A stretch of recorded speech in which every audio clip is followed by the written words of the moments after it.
Maundy Thursday, Part 2.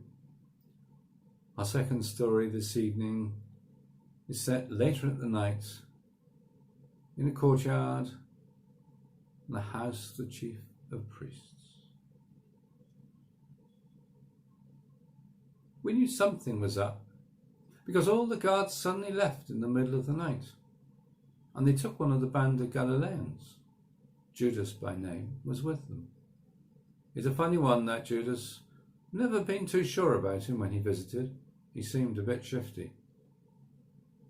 We had heard that he was one of this Jesus' band of followers, but the rest of them normally kept clear of the temple and the scribes as much as possible, though they had been in when the prophet, as he was called, was chucking all the stalls about the other day, causing right chaos then.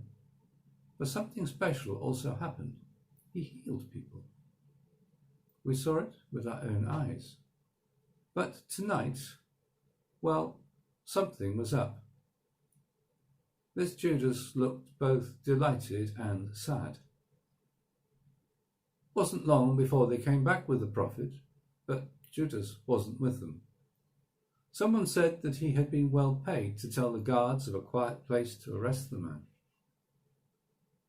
Some of the prophet's followers were hanging around. One of them, called John, seemed to know the chief priest and came right into the courtyard. But his friend, called Peter, was hanging back a bit.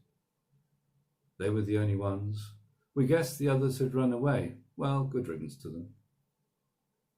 It was a bitter night and seemed to get colder. But we had a fire going and we all gathered round.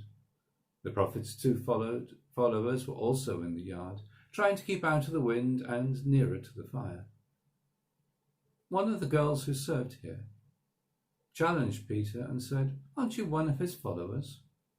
But he denied it. Then one of the other servants said, "I'm sure you're one of the prophet's men." But again Peter denied it. I know that it seems strange, but I understand why he did this. Because he was afraid. He wasn't wanting to be caught out and not wanting to go too far from where his leader was. Even so, I felt that I had to challenge again. He was a Galilean, a fisherman, here in Jerusalem.